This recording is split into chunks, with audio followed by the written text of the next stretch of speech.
kekristenan kita secara pribadi. Baik, mata kuliah ini tetap direkam juga ya oleh admin kita, nanti akan selalu dikirimkan di grup untuk menjadi dokumentasi jikalau mau mengulang ya, yang selalu dikirimkan oleh Pak Sinuyo. Baik, terjadi suatu proses yang menyebabkan terjadinya pemisahan yang hebat antara kehidupan dan ajaran, antara praktek dan teori, dan menyamakan dogma dengan ajaran gereja. Seperti yang saya sampaikan tadi, terjadi pergeseran ketika kita menyebut dogmatika itu lebih cenderung kepada doktrin gereja atau ajaran gereja. Sebenarnya di awalnya ini sangat berbeda. Ajaran gereja itu berbicara kepada secara teori, tetapi dalam praktek secara kehidupan kekristenan itulah sebenarnya dogmatika yang sebenarnya. Bapak Ibu Saudara ya. Oke. Kita lanjutkan lihat. Dalam Perang Dunia Pertama dan Kedua, tadi dikatakan oleh dalam karangan Ikluk, seorang teologi Roma yang termasyhur pada masa itu, pada masa Perang Dunia Pertama dan Kedua, mendefinisikan dogma adalah sebuah dalil yang dinyatakan oleh gereja sebagai kebenaran wahyu dan pada waktu yang sama dirumuskan. Persoalannya sekarang, bagaimana kalau ajaran gereja itu lebih bersifat kepada kompromi kepada duniawi dibandingkan kepada sebuah kebenaran yang hakiki atau berdasarkan Alkitab, firman Tuhan. Satu contoh, di sini kita tidak menyerang dalil atau ajaran aliran lainnya, seperti kita kan karena mau membandingkan yang dulunya kita Protestan itu atau yang kita sebut Kristen itu bagaimana, yang namanya Katolik Roma itu contohnya bagaimana. Sama seperti kenapa terjadi gerakan Protestan, reformasi gereja yang dicetuskan oleh Martin Luther karena adanya namanya penghapusan dosa. Penghapusan dosa itu adalah sebuah dogma, sama seperti yang dikatakan di Ikluk tadi. Ketika sebuah dalil oleh gereja menjadi sebuah kebenaran. Jadi kalau menyumbang bisa menghapus dosa. Disinilah pembelokan pengertian dogmatika yang sebenarnya. Ya, walaupun mungkin tujuannya baik, tapi dasarnya itu yang ditentang oleh Martin Luther, dan itulah yang kita ikuti, yang diikuti oleh kita yang termasuk dalam kategori Kristen Protestan dulunya atau sudah disebut sekarang menjadi Kristen.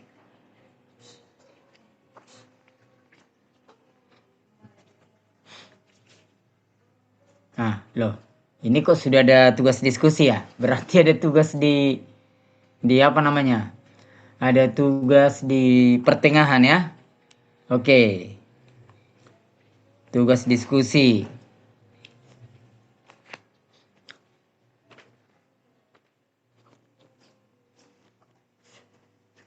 Coba kita masuk. Ini untuk kita tukar pikiran. Kalaupun nanti ada perbedaan di antara kita, tidak untuk menyamaratakan, tidak untuk memaksakan, tetapi kita coba belajar berbagi saja namanya, sehingga apa yang menjadi kehidupan kita secara dogmatika mengenai tentang baptisan, keselamatan lahir baru, apa yang menjadi pemahaman kita semua sesuai dengan dogmatika kita masing-masing mengenai, karena ini diskusi namanya ya, bukan mengerjakan tugas, tapi namanya diskusi. Oke, baik. Yang pertama, baptisan air. Pertama, tujuan baptisan. B, baptisan mempengaruhi keselamatan. Yang nomor 2, baptisan roh. Yang ketiga, baptisan api. Yang keempat, lahir baru. Oke, yang pertama, tentang baptisan air. Coba, siapa saudara 2 orang yang bisa menyampaikan dengan singkat tujuan baptisan dan apa hubungan baptisan dengan keselamatan? Berbicara keselamatan artinya bagaimana kita percaya kehidupan yang kekal, surga yang kekal telah disediakan, ditebus menjadi milik kita sepanjang kita mengerjakan keselamatan kita atau mengikut Tuhan Yesus, mengikut Kristus sepanjang hidup kita dengan setia dan mengerjakan keselamatan kita. Oke, silakan 2 orang yang mau berbagi. Nomor 1, bagaimana dogmatika saudara tentang baptisan, tujuan dan apa pengaruh baptisan dalam keselamatan?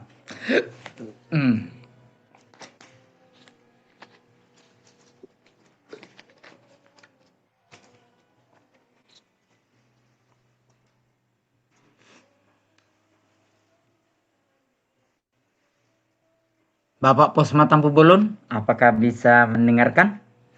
Jika sinyalnya kuat, Siap Pak, siap, boleh siap. berbagi.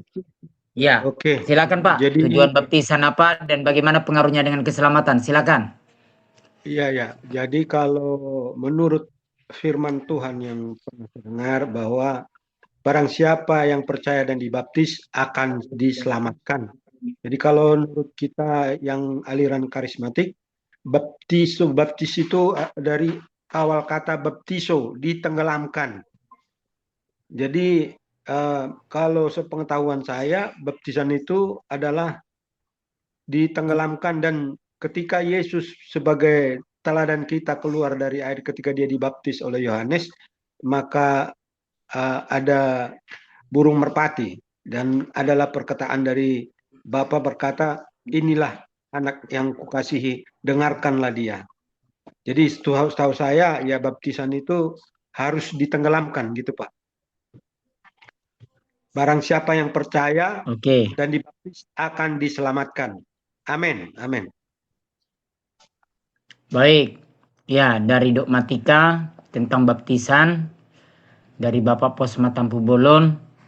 Ya, cuma perbedaannya mungkin dengan beberapa yang lain. Baptisannya adalah baptisan air yang menenggelamkan, artinya seluruh tubuh masuk di dalam air baptisan, apakah air sungai, air laut, atau kolam baptisan. Amin. Jadi pengaruhnya dengan keselamatan ya siapa yang percaya dibaptis diselamatkan, nggak percaya nggak dibaptis nggak selamat. Nah, apakah ada pengecualiannya apabila tidak sempat dibaptis lalu dia jadi nggak ke surga? Nah, jadi artinya kenapa saya katakan ini, karena dalam penyampaian Pak Posma tadi, percaya dibaptis selamat. Jadi kalau nggak dibaptis nggak selamat. Jadi tanda kutip nggak dibaptis ini bukan orang nggak mau, tetapi nggak punya kesempatan. Katakanlah karena dia bertobat, percaya kepada Kristus di detik-detik terakhir. Salah satu contoh adalah yang di sebelah kiri, yang di sebelah kanan Tuhan Yesus Kristus yang disalib ya. Nah, di mana dia berkata kepada Yesus, ya Tuhan, ingatlah aku pada saat Engkau datang dalam kerajaan-Mu. Apa kata Tuhan Yesus? Pada hari ini engkau telah bersama-sama dengan aku di Firdaus. Firdaus itu dengan kata lain bahasa surga. Artinya, gak sempat dia dibaptis. Tapi saat itu dia menerima Kristus sebagai Tuhan dan Juru Selamat. Jadi, dia nggak sempat dibaptis artinya karena dia sudah tidak punya kesempatan. Jadi dalam kondisi seperti itu berlakulah kasih karunia ya. Tetapi bagi kita yang namanya Kristen wajib namanya ada baptisan. Ya, terlepas saat ini ada beberapa versi baptisan, yaitu mungkin nanti tergantung kepada dogmatika gereja kita masing-masing. Dan di sini kita tidak membahas mana yang benar, mana yang salah. Tapi sepanjang itu sudah menjadi sebuah kehidupan, iman kepada kita, dan memang itu sudah menjadi dogma kita dan kita bertumbuh di dalamnya, ya silakan saja ya. Tergantung bagaimana Tuhan bekerja lewat firman, dan juga bagaimana firman Tuhan bekerja, artinya mengubah dan memberikan pengertian-pengertian kepada kita. Yang kedua, ada namanya baptisan roh. Apakah ada yang bisa memberikan pendapat baptisan roh? Silakan. Baptisan roh ini kan ada yang langsung Roh Kudus turun, tapi ada juga baptisan roh bekerja melalui pekerjaan roh, karya roh, kehadiran roh. Roh di sini dalam arti adalah R besar, yaitu Roh Kudus, rohnya Allah. Ya, silakan jikalau ada. Apakah Pak Altur boleh atau yang lain silakan.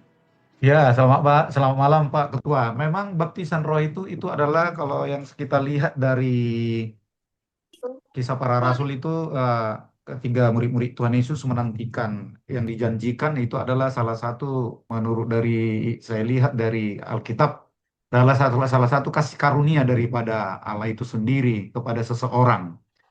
Kadang-kadang kita meminta pun kadang tidak mendapat baptisan roh, tapi kadang ada orang menurut pengalaman yang kita lihat dalam satu pelayanan, tiba-tiba dia hanya duduk-duduk diam-diam sesuai dengan kesaksian dia, dia tiba-tiba dibaptis roh dan berbahasa roh dia, berbahasa roh sendiri dia tanpa dia minta. Jadi kalau menurut dari saya sendiri, saya lihat itu adalah kasih karunia Allah kepada pribadi seseorang. Baptisan roh itu, Pak dosen, itu yang boleh saya berikan penjelasannya sedikit.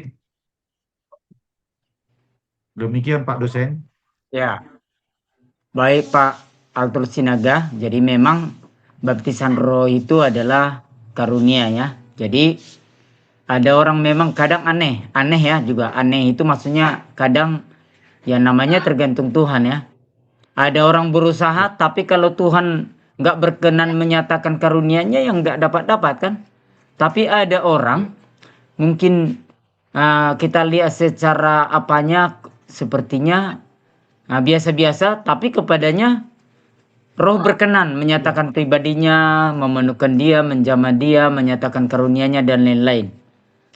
Jadi kalau saya ambil kesimpulannya sesuai penyampaian Pak Altur Sinaga, baptisan roh itu lebih bergantung kepada bagaimana seperti lagu pujian itu. Ku buka hati untuk rohmu Tuhan. Bisa aja kita nyanyi 1000 kali, kita ulang-ulang kan.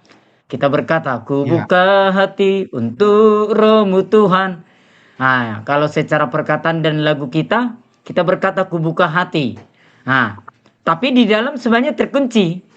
Kan kadang begitu juga kan. Karena kalau udah terbuka secara perkataan, terbuka di dalam hati, terbuka lebar-lebar, ya masakan roh nggak turun kan?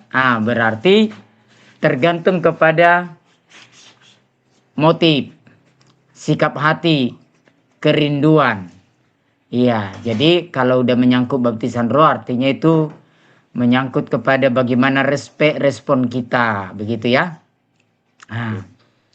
Jangan sampai istilahnya yang paling nanti kita kasihan, kita mengaku menerima jamahan roh, baptisan roh, kepenuhan roh, padahal sebanyak tidak.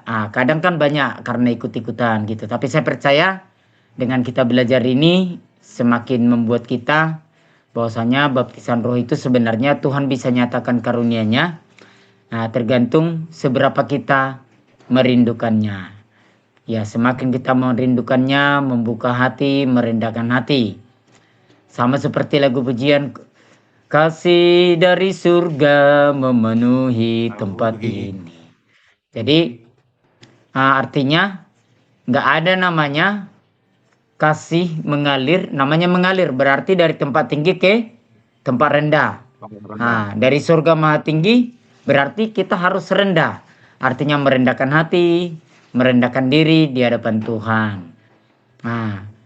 Apakah bisa air mengalir dari tempat rendah ke tempat tinggi? Bisa, tapi pakai turbin air seperti di PLTA kan.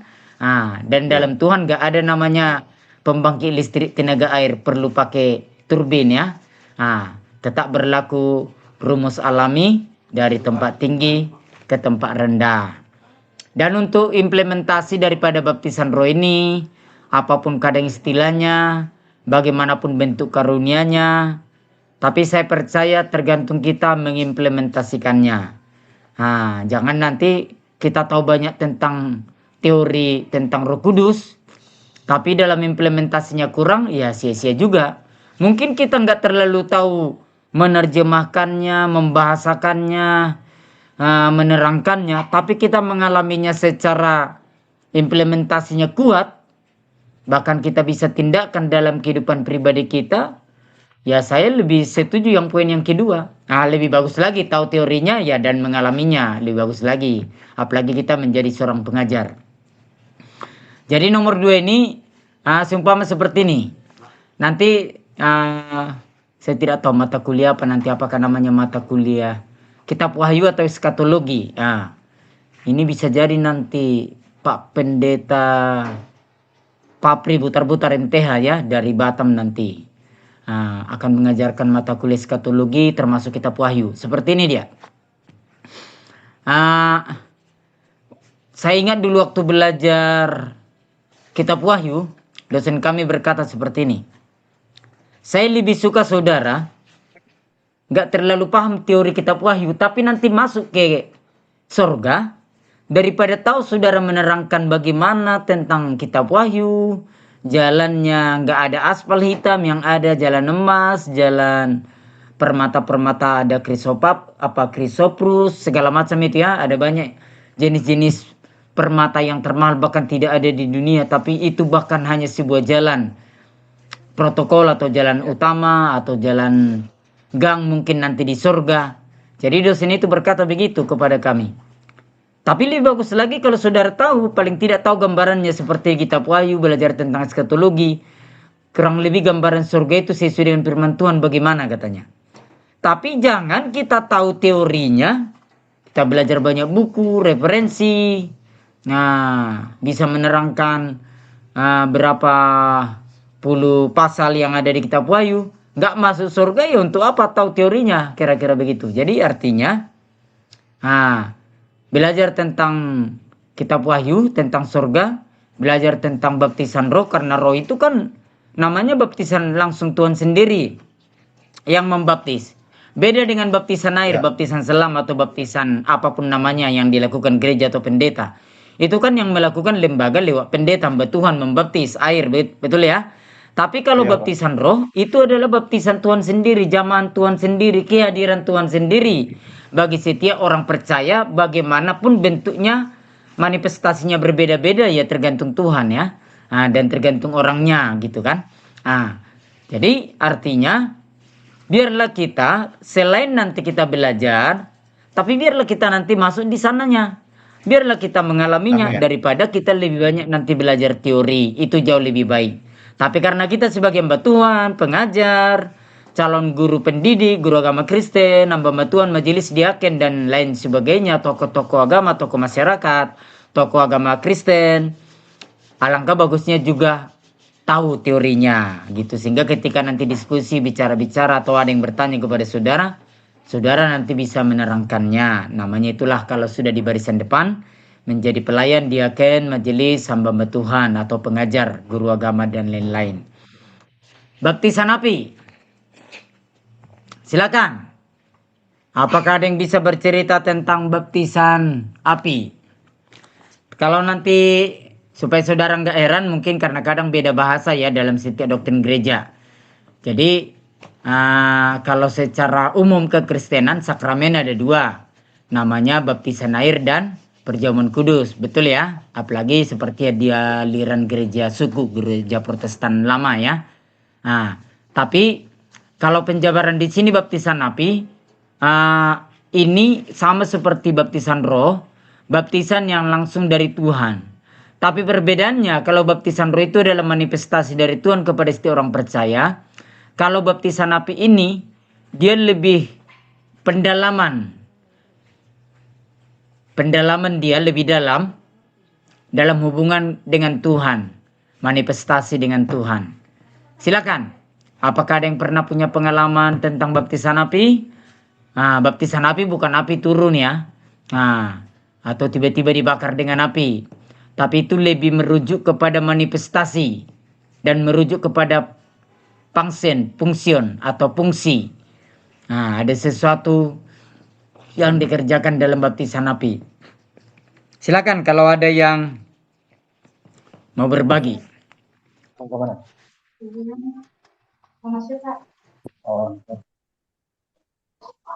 Ya, malam Pak Ketua, Shalom. Ya, malam, silakan.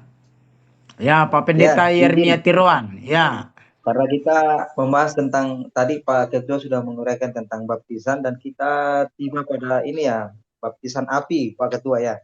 Siap. ya, Ya. baptisan api, silakan. Nah, tadi kan Pak Ketua sentil bahwa baptisan api ini bukan berarti api yang akan turun begitu ya, Pak Ketua. Iya, Siap. nanti terbakar Nah, ya. jadi Kemarau juga ini.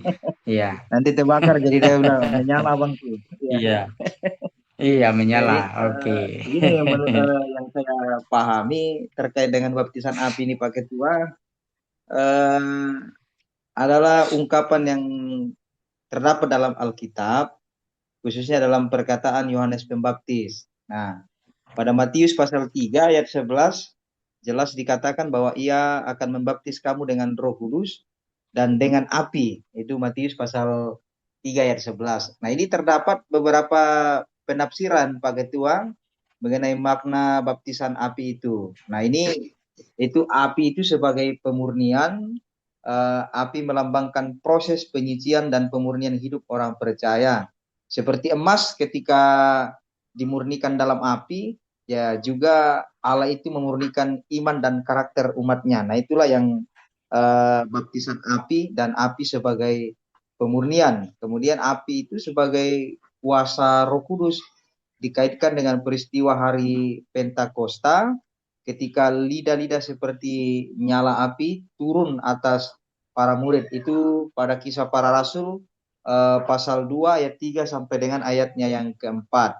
Nah, melambangkan kuasa ya, semangat dan keberanian yang diberikan Roh Kudus. Nah, inilah yang mencakup di mana baptisan api itu. Kemudian ini ya api sebagai penghakiman dalam konteks sebagaimana dalam konteks khotbah Yohanes Pembaptis, api juga dapat menunjuk pada penghakiman Allah terhadap mereka yang menolak pertobatan. Itu Matius pasal 3 ayatnya yang ke-12.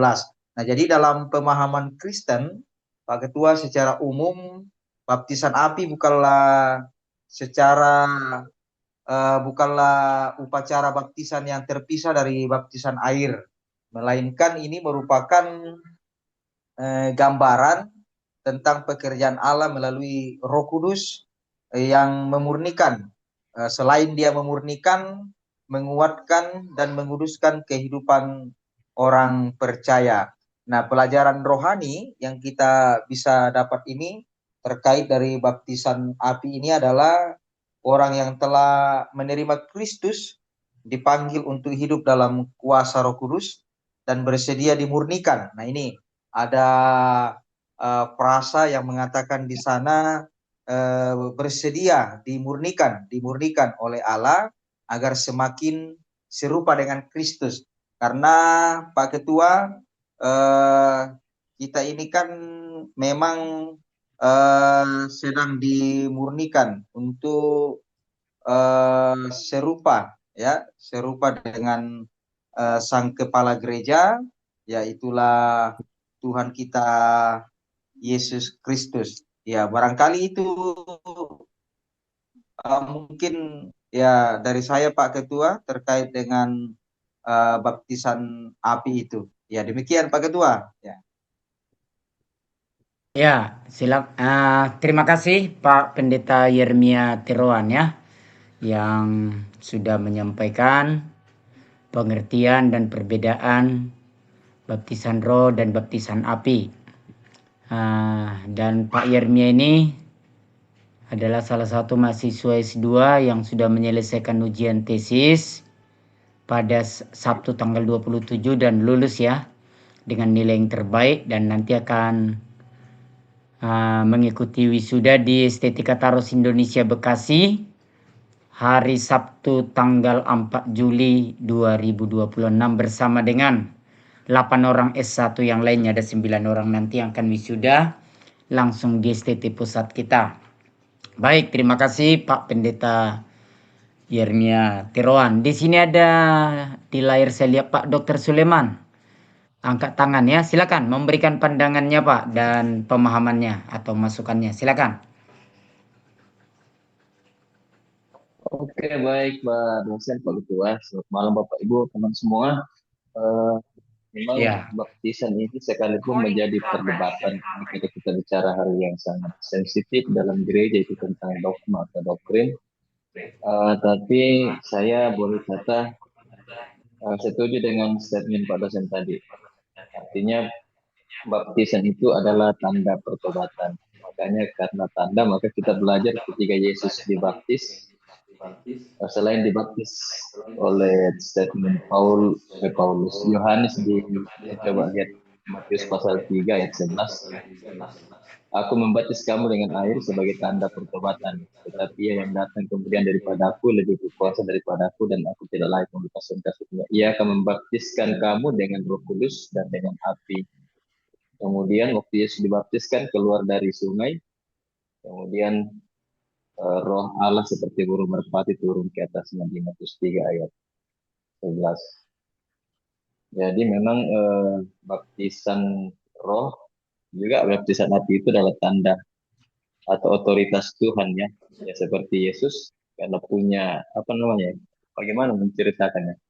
Artinya selain Yesus baptis secara air, dia dengan spesial dinyatakan sebagai anak Allah, maka ketika roh Tuhan turun menyerupai merpati di atasnya kan Allah, inilah anak yang dikasih seperti itu. Jadi ada orang menerima baptisan roh itu secara spesifik mungkin Tuhan mau pakai secara khusus. Karena saya kira kita juga harus menyadari bahwa sekalipun kita dibaptis secara tanda lewat air, tapi kan seperti Pak Ketua pada saat tadi katakan, lebih penting itu karakter hidup ya daripada sekedar simbol ya, atau memahami banyak hal tentang Alkitab, tapi aplikasinya jauh dari apa yang diharapkan. Saya kira hal itu yang penting dalam pengajaran dan pemberian terutama hamba Tuhan.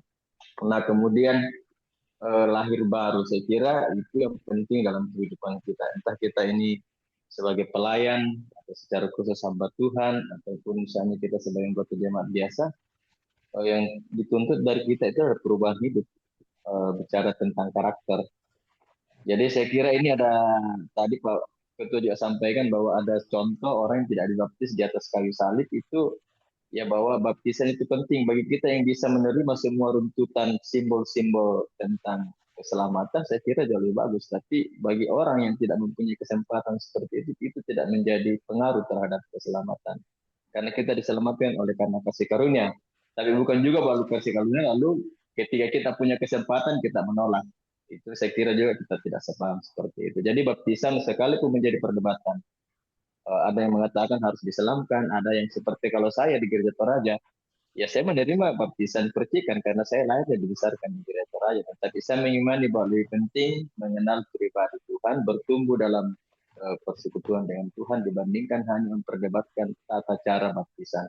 Toh juga Tuhan akan meneguhkan kita semua lewat Roh Kudusnya. Walaupun mungkin kita tidak mengalami hal yang spektakuler seperti Yesus ya, selain dia dibaptis dengan air, diselamkan, dia juga dikukuhkan lewat kehadiran Roh Kudus menyerupai merpati.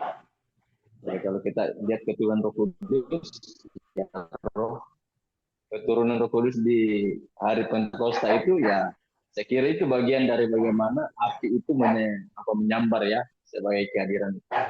Dan itu berbicara tentang perubahan. Saya kira Mbak Betul yang dipaham, tapi itu pandangan saya Pak Ketua, Pak Dosen, Bapak Ibu semua semangat. Luar biasa menarik ini doktrin kita bahas. Sekalipun pasti banyak hal-hal yang tidak mungkin kita katakan di sini secara spesifik bahwa kita berpandangan bagaimana. Pasti ada konsep, ada dogma yang berbeda yang kita jalani dan gereja kita masing-masing. Saya kira begitu Pak Ketua, Pak Dosen, terima kasih. baik. Terima kasih Pak Dr. Suleman. Ya, begitu dia.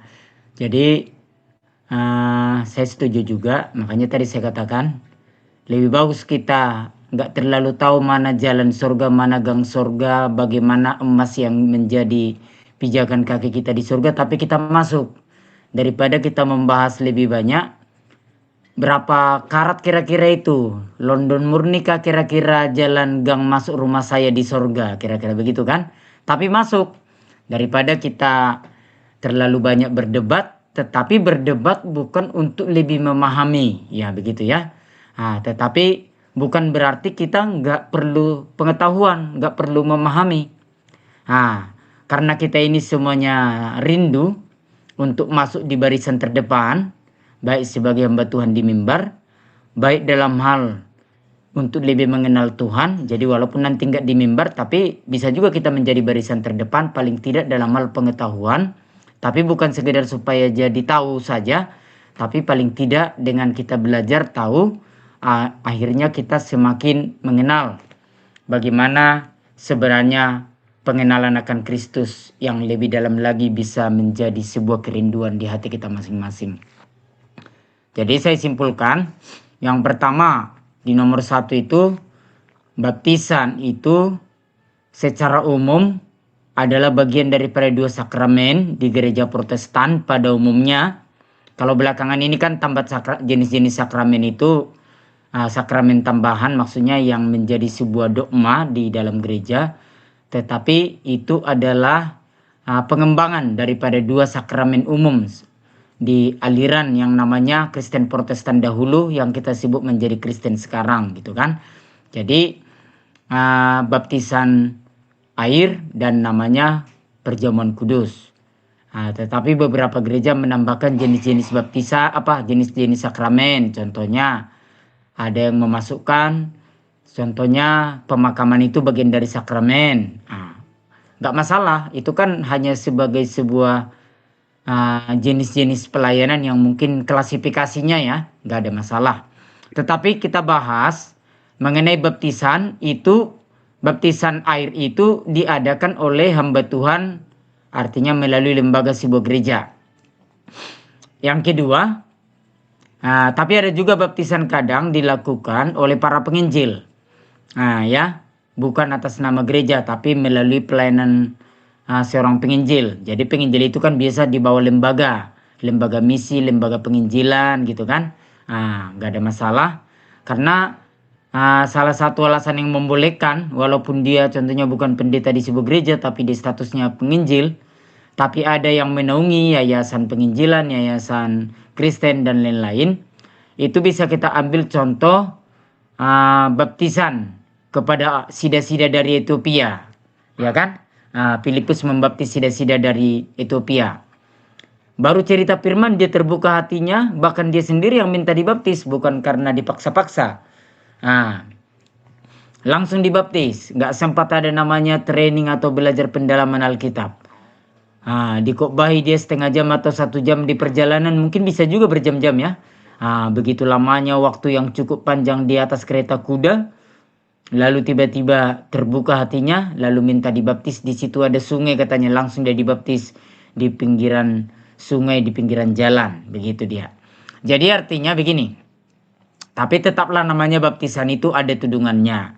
Jadi walaupun penginjil, sejenis misionaris, biasanya ada yang menaungi lembaga misi atau penginjilan atau yayasan Kristen gitu kan, selain yang biasanya di bawah naungan gereja. Baru yang kedua, berbicara tentang baptisan roh, ini adalah langsung manifestasi daripada Tuhan sendiri. Mau buat bagaimana, apa dan bagaimana kepada seseorang itu, ya tergantung pekerjaan Allah sendiri. Tapi tentunya Allah bekerja tergantung bagaimana kita merespon. Apakah rindu, setengah rindu, seperempat rindu, tergantung kita. Kalau udah Tuhan lihat begitu rindu kita merindukan dia, mungkin cara Tuhan memenuhkan kita dengan banyak hal yang bisa membedakan satu dengan yang lain. Baru selanjutnya baptisan api yang disampaikan oleh Pak Soleman dan Pak Pendeta Yeremia Tiroan tadi. Baptisan api ini hampir sama dengan nomor 2, itu juga manifestasi daripada Tuhan sendiri. Bicara tentang api penyucian. Jadi kalau di Kalimantan Utara ini kan ada namanya apa itu? Pak Yeremia, Pak Soleman di Bulungan. Emas itu apa namanya? Yang galian rakyat ya, tambang rakyat. Tambang rakyat itu emas. Ada juga ya tambang emas yang ditambang oleh rakyat ya. Selain yang ditambang perusahaan resmi. Jadi kadang kalau saya pernah ditawari emas galian tambang rakyat itu, contohnya kurang lebih kira-kira 5 gram. Kalau contohnya di toko emas 10 juta, itu sama mereka cuma 3-4 juta gitu. Lalu sebenarnya itu betul-betul emas. Cuma kadang dia campurannya nyampur. Contohnya gini, nyampurnya gini. Di dalam contohnya 10 gram dia, ada itu nanti kira-kira 3 gram itu masuk kategori London murni.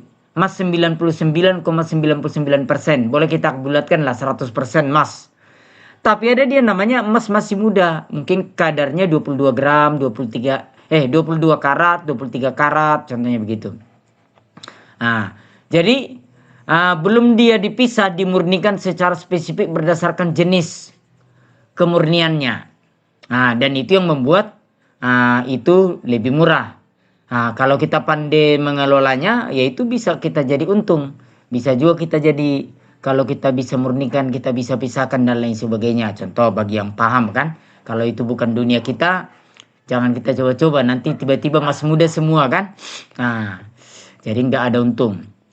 Jadi seperti disampaikan tadi, emas itu sesudah ditambang dia dipisahkan, dibersihkan, dipisahkan dari pasir-pasir di dalam air gitu kan. Sesudah dipisahkan, dibersihkan dalam air, maka nanti akan masuk kepada namanya pemurnian.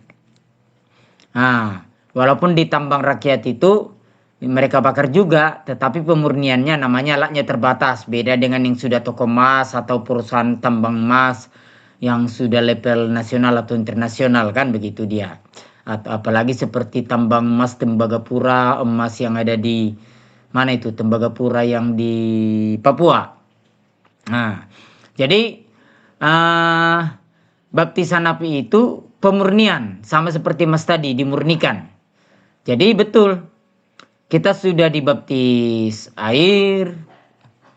Apakah waktu kecil, apakah waktu remaja, apakah sesudah kita tua atau sesudah dewasa jadi dibaptis, karena di situ kita katakanlah baru bertobat datang kepada Kristus, apalagi kalau berasal dari iman yang lain sebelumnya contohnya.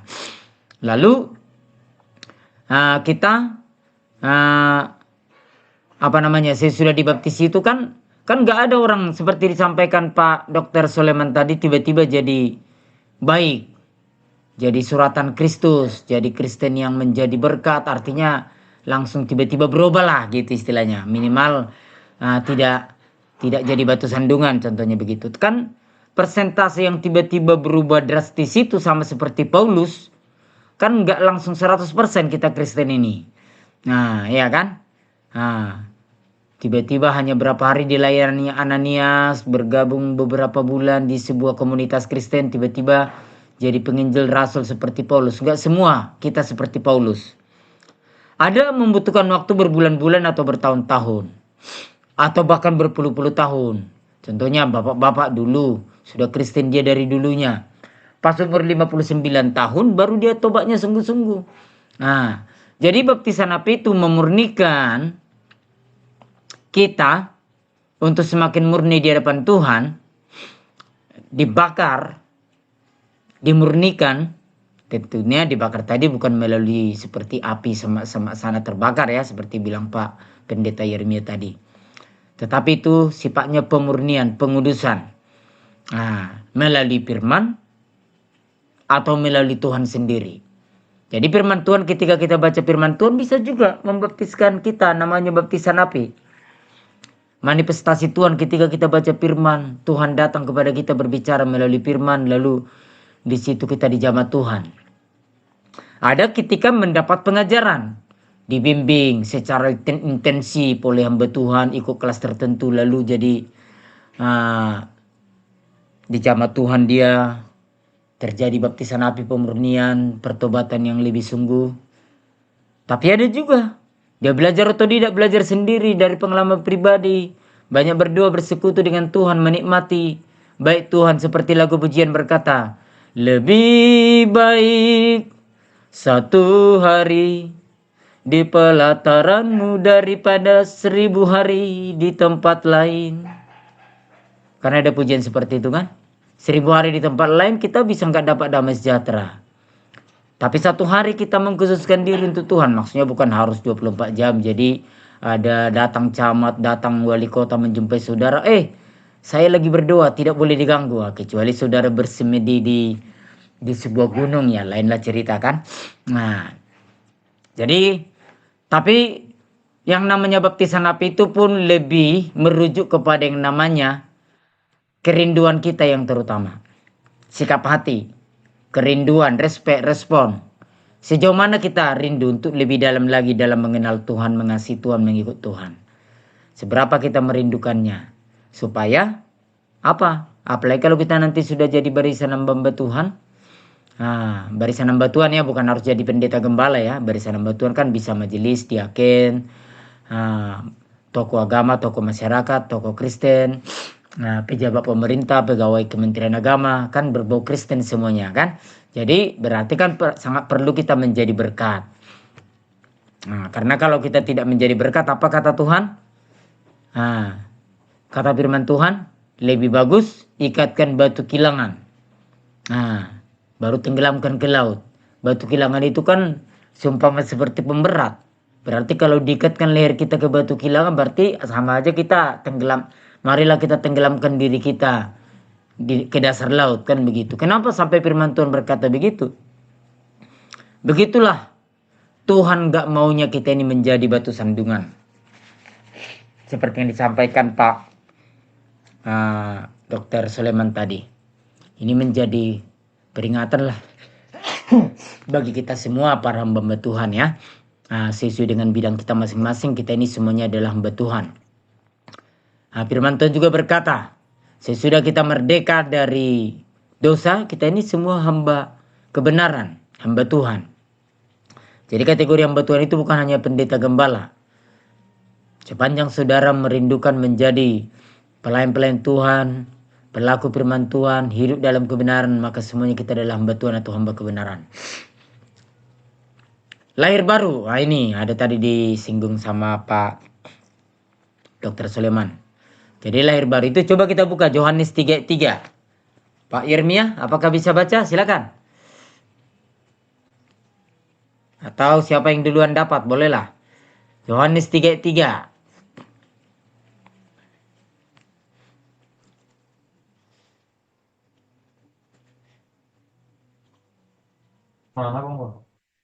Tunggu. Ya, silakan yang dapat Yohanes 3:3.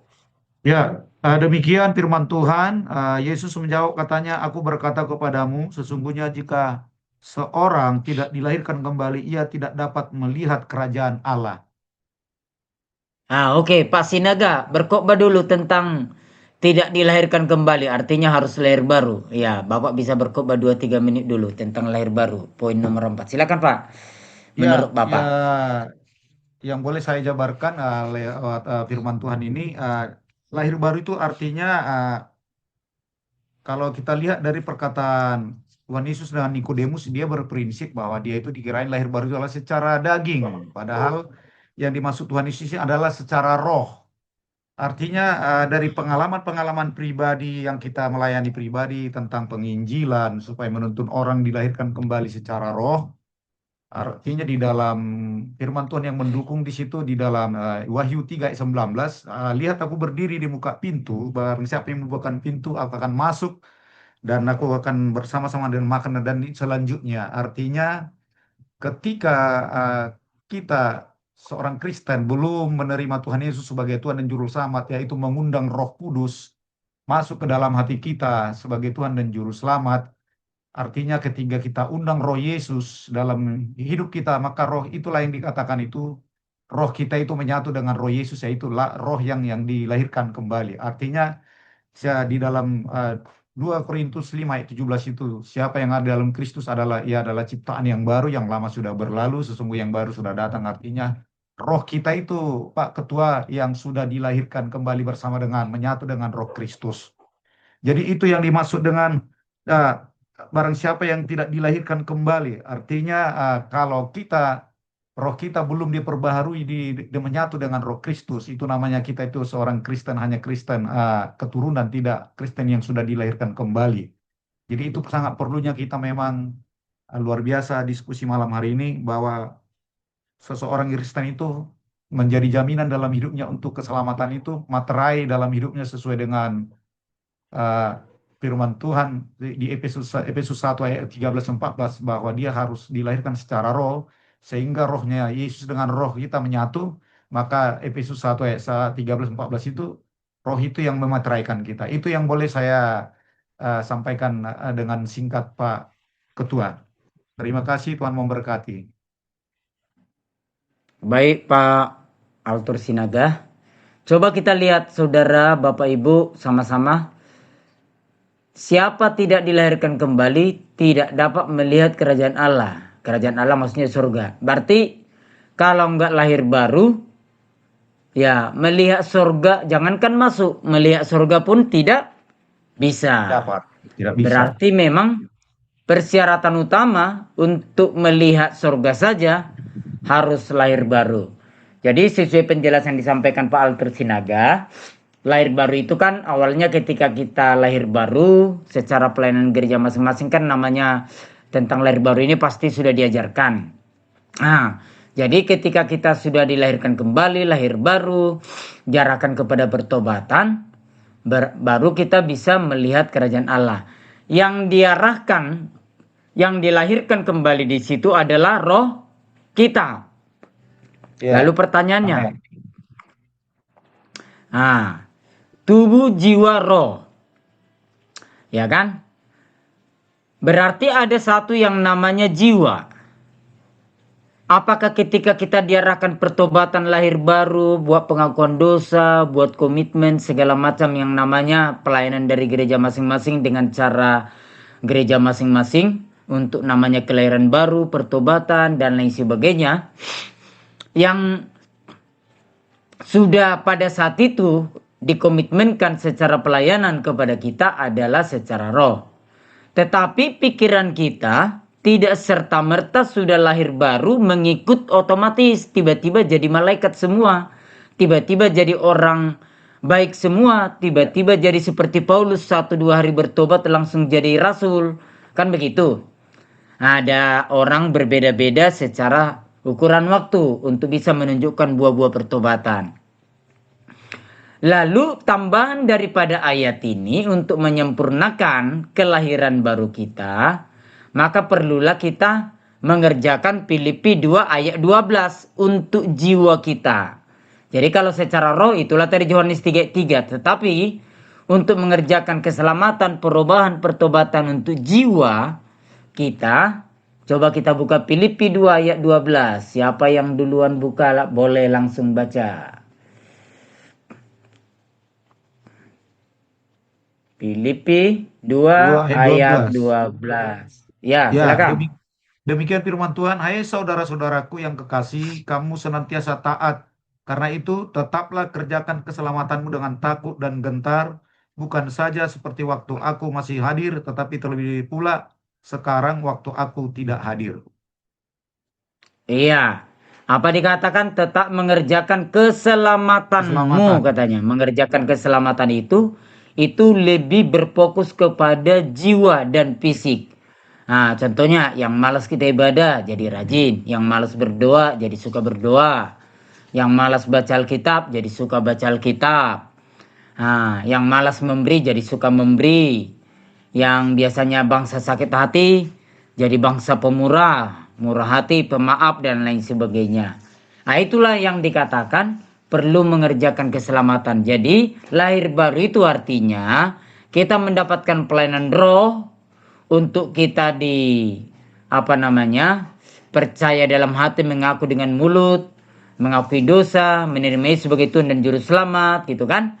Nah, secara pelayanan kita diadakan pelayanan lahir baru, tetapi praktikal daripada kelahiran baru itu adalah Filipi 2 ayat 12, di mana kita harus mengerjakan keselamatan kita selama kita masih hidup sampai Tuhan datang kali kedua, atau kita yang duluan menghadap Tuhan ke surga kelak.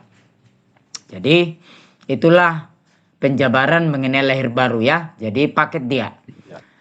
Jadi artinya kita lahir baru ya kita harus kerjakan keselamatan kita, kelahiran baru kita dengan menunjukkan buah-buah pertobatan. Dan pada umumnya kita tidak ada yang simsalabim. Ya kalau saya dulu pertama kali ikut Tuhan itu memang nggak pala lama lah ya untuk langsung masuk menyerahkan diri jadi hamba Tuhan. Pertama kali itu tahun 98. 98, 1 tahun. Tapi 1 tahun itu nggak langsung sungguh-sungguh, tapi rindu.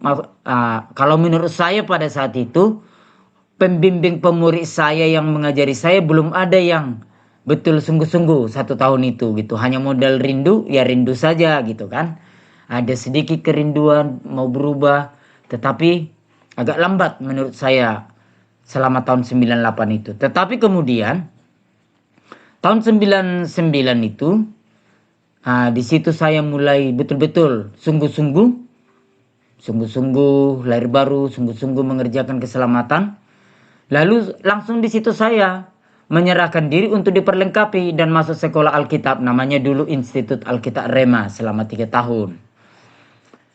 Jadi saya masuk 99 sampai 2002. 2002 saya menjadi alumni diploma teologi 3 tahun.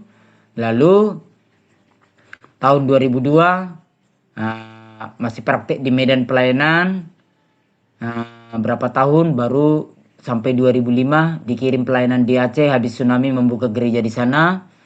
Tahun 2006 membuka gereja lagi di Paranginan dekat Bandara Silangit. Antara Muara dan Lintong Nihuta.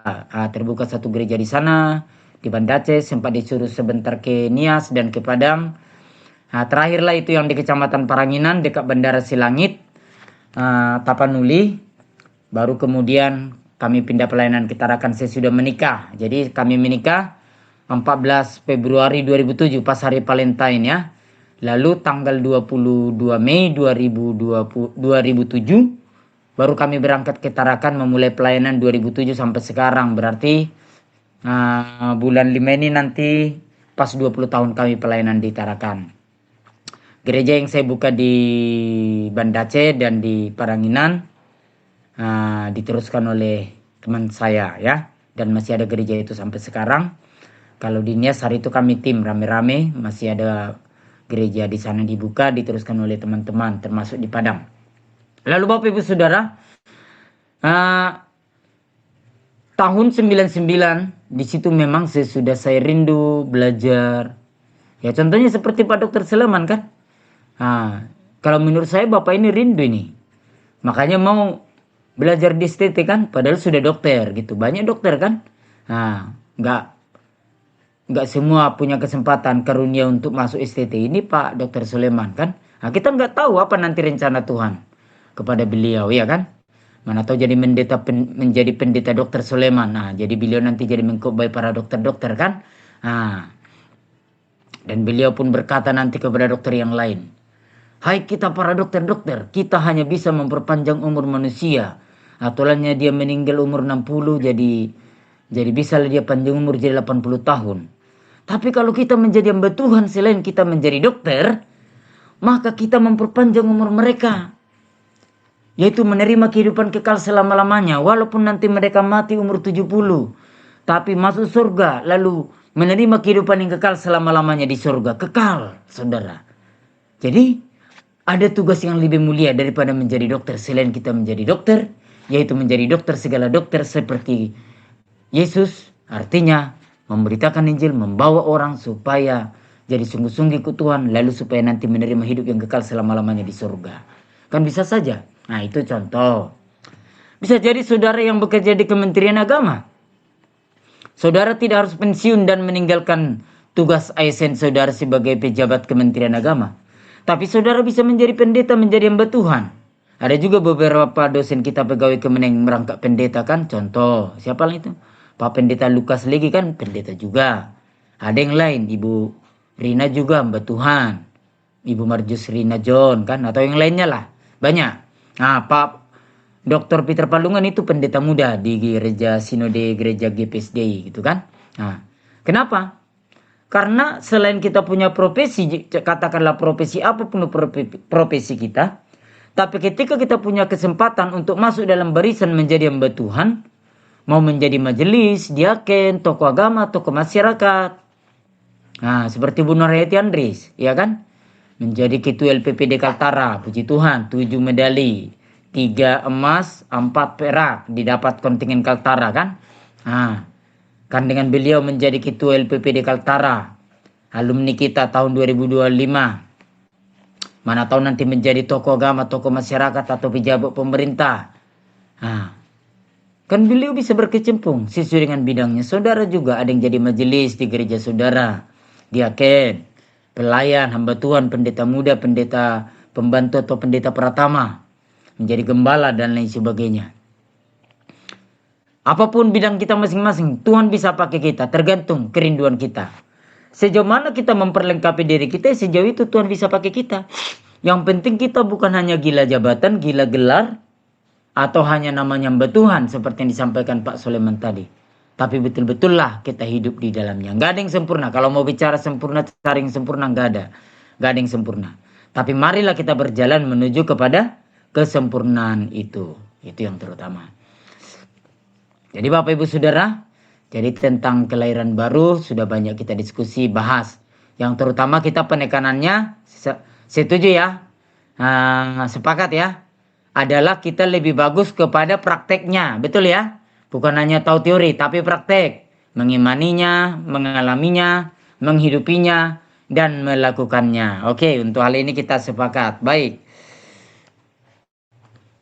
Bagian ketiga Romawi. Tempat dogmatika dalam ilmu teologi. Nah, ini ada penjabaran pembagian beberapa mata kuliah teologi nanti dari dogmatika ini. Ada namanya teologi biblika, itu nanti ada mata kuliahnya itu ya. Teologi historika, contohnya teologi tentang sejarah-sejarah ya kan. Oke. Pak Yermia Tiruan, apakah bisa membaca bagian 3 Romawi? Silakan. Baca dulu satu paragraf, Pak. Kalau sinyal Bapak bagus.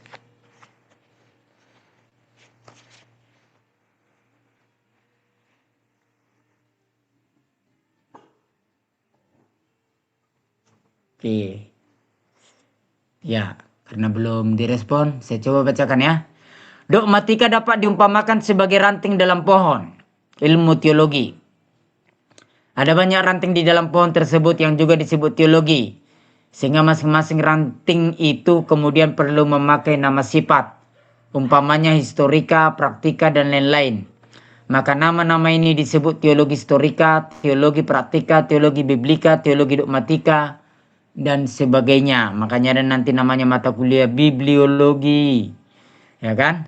Ada namanya nanti mata kuliah apologetika, apologet. Belajar berdebat, tapi walau dibilang belajar berdebat, bukan berdebat kosong maksudnya. Sama seperti yang kita tadi menyatukan dogma yang berbeda, pendapat berbeda. Tetapi kita bukan untuk menjadi hakim. Tapi lebih suka, kita tadi pembahasannya bagaimana supaya itu menjadi sebuah praktek. Bukan hanya sekedar teori, itu tadi yang kita sepakati. Jadi kita belajar untuk lebih bisa menjadi pelaku atau menjadi praktek dalam kehidupan kita masing-masing.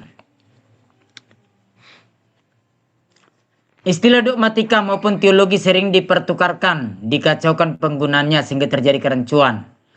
Padahal dalam bentuk sederhananya istilah ini artinya perintah, ketetapan, keputusan, resolusi, doktrin, opini, asas. Kata kerja dalam bahasa Yunani untuk istilah dogma ini adalah, ini ingat ya, dogmatizo. Artinya menetapkan atau menitahkan. Ya, bisa nanti saudara garis bawahi. Jadi saudara yang punya print, boleh print filenya ya. Atau yang nggak punya printer pun di rumah, boleh datang ke tempat print, tempat fotokopi, silakan di print. Jadi kalau pas belajar gini, saudara kasih tanda. Jadi mata kuliah dogmatika ini berasal dari bahasa istilah Yunani, dogma, kata dasarnya dogmatizo. Artinya menetapkan atau menitahkan. Sudah ya? Mana tahu nanti ada bertanya atau ujian. Jadi paling tidak saudara paham ya. Dari bahasa Yunani.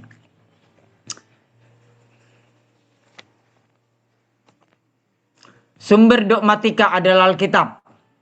Jadi kalau sebenarnya kita bicara dogmatika, doktrin gereja, dogmatika gereja, jadi sebenarnya apapun itu harus merujuk kepada Alkitab sebagai sumber dogmatika. Nah, makanya tadi saya katakan kenapa berbeda aliran kekristenan kita dengan saudara kita yang lain. Itu tadi, karena ada tambah-tambahan peraturan-peraturan yang bukan berdasarkan Alkitab. Makanya Martin Luther membawa kita kembali kepada Alkitab. Makanya dikatakan sola. Nah, ada 3 sola. Sola karena kasih karunia, sola scriptura, hanya Alkitab satu-satunya, kan begitu. Nah, jadi Alkitablah satu-satunya sebagai dasar dogmatika, doktrin, pengajaran gereja, mau gereja apapun kita. Sepanjang semua doktrin dogmatika gereja saudara, gereja saya, gereja kita semua adalah Alkitab. Itu dia. Tapi penekanan dalam dogmatika adalah penetapan atau keputusan gereja tentang pokok-pokok ajaran.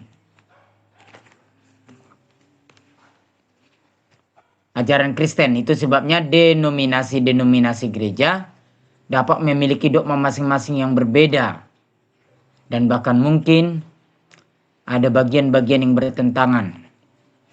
Artinya antara satu sinode denominasi dengan denominasi lain bisa ada perbedaan, ada pertentangan. Nggak bisa disatukan. Nah, contohlah yang paling berbeda. Satu gereja wajib baptisan selam. Yang satu baptisan air dengan cara dipercik waktu anak-anak. Itu bisa bertentangan. Kalau kita mau perdebatkan. Tetapi di STT ini sebagai sebuah STT oikosmonos, oikumene, kita bukan menjadi hakim atau penilai. Kita harus paham itu ya.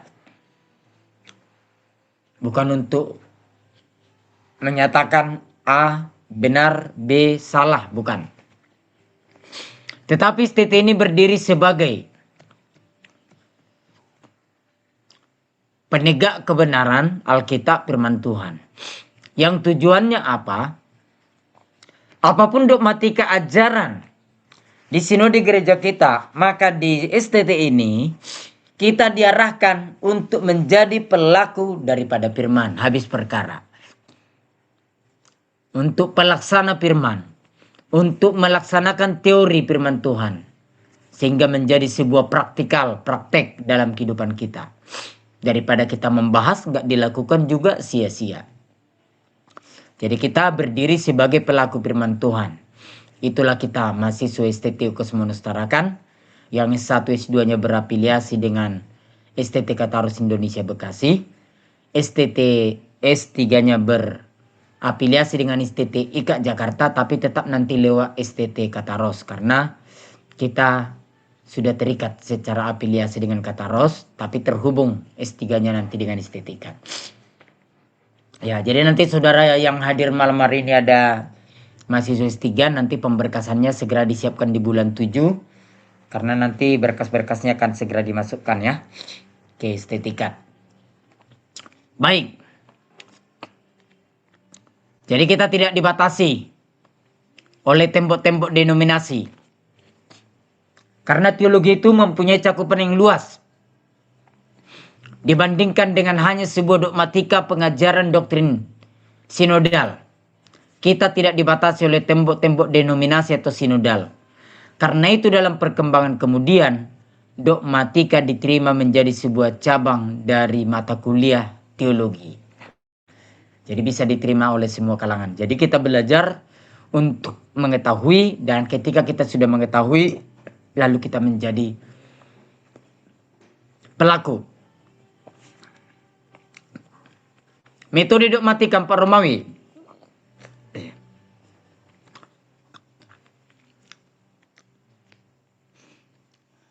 Oke, supaya jangan hanya saya yang bicara ya.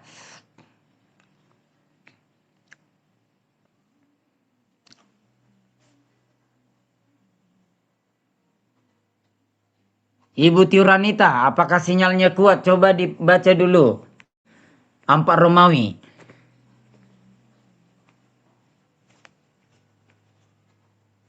Sampai nomor 2 lah, Bu.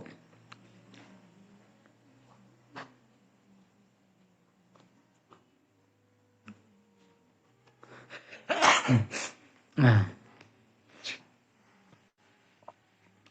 oke. Kalau belum tersambung, Samuel dari Tarakan, apakah bisa dengar sinyalnya? Oke.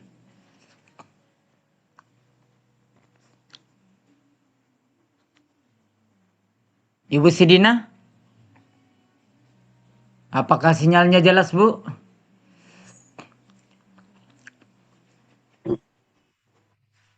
Oke, kalau tidak coba Pak Amasa Siregar. Ini saya lihat ada hijau-hijau kotaknya. Silakan dibaca Pak. 4 Romawi sampai poin nomor 2 saja. Baik, metode dogmatika.